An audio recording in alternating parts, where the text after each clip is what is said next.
পেঁয়াজ রসুন ছাড়া চিতল মাছের কালিয়া যে এত টেস্টি হয়, না বানালে বুঝতেই পারবে না। চলো দেখে নাও আমি এটা কি করে বানাচ্ছি। দেখো, আমি কয়েক টুকরো চিতল মাছ নিয়ে নিয়েছি। ওটাকে ভালো করে ধুয়ে নুন আর হলুদ মাখিয়ে 10 মিনিট মতন রেখে দেবো। কড়াইয়ে সর্ষের তেল দিয়ে মাছগুলোকে খুব ভালো করে ভেজে নেব। তেলটা গরম হলে কিন্তু মাছগুলোকে ছাড়বে, না হলে কিন্তু মাছগুলো তলায় ধরে যেতে পারে। সব কটা মাছ আমি ভেজে নিয়েছি। এবার আমি ওই তেলের মধ্যেই কয়েক টুকরো আলু দিয়ে দেবো। যারা আলু খেতে পছন্দ করো না তারা আলু দেবে না।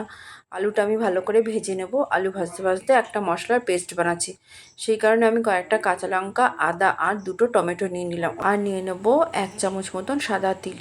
এরপর সামান্য একটু জল দিয়ে সবগুলো একসাথে খুব ভালো করে পেস্ট করে নেব। এইদিকে দেখো আমার আলুগুলো ভাজাও হয়ে গেছে। এবার এর মধ্যে আমি একটা মশলার ঘোল দেবো। 1.5 চামচ জিরের গুঁড়ো, 1.5 চামচ ধনের গুঁড়ো, 1 চামচ হলুদ গুঁড়ো আর 1 চামচ কাশ্মীরি লঙ্কার গুঁড়ো সামান্য একটু জল দিয়ে আমি গুলিয়ে রেখে দিয়েছিলাম, সেটাই এর মধ্যে দিয়ে দিলাম। খুব ভালো করে আলুর সাথে মশলাটাকে কষিয়ে নেব। এরপর দিয়ে দিলাম ওই মশলার পেস্টটা, যেটা আমি ফার্স্টেই বানিয়ে রেখেছিলাম।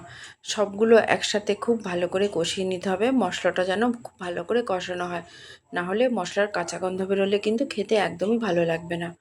এরপর দিয়ে দিলাম পরিমাণ মতন জল।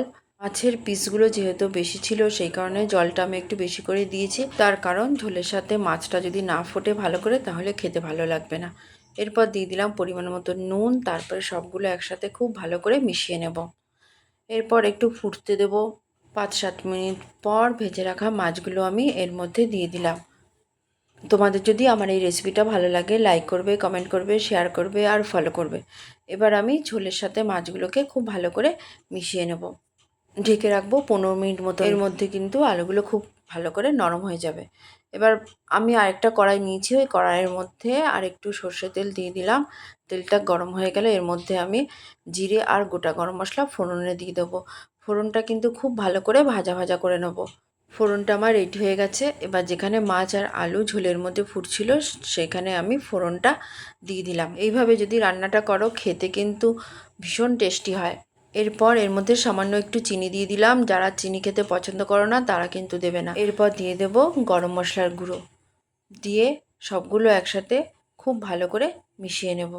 সবসময় কি মাছের মধ্যে পেঁয়াজ রসুন দিতে হবে? পেঁয়াজ রসুন ছাড়াও কিন্তু অনেক টেস্টি মাছ রান্না করা যায়। চলো, আমার রান্নাটা কিন্তু এখানেই কমপ্লিট হয়ে গেল। এবার সার্ভ করার পালা। অবশ্যই বাড়িতে একবার এইভাবে রান্না করে খেও। চলো টাটা, সবাই ভালো থাকবে।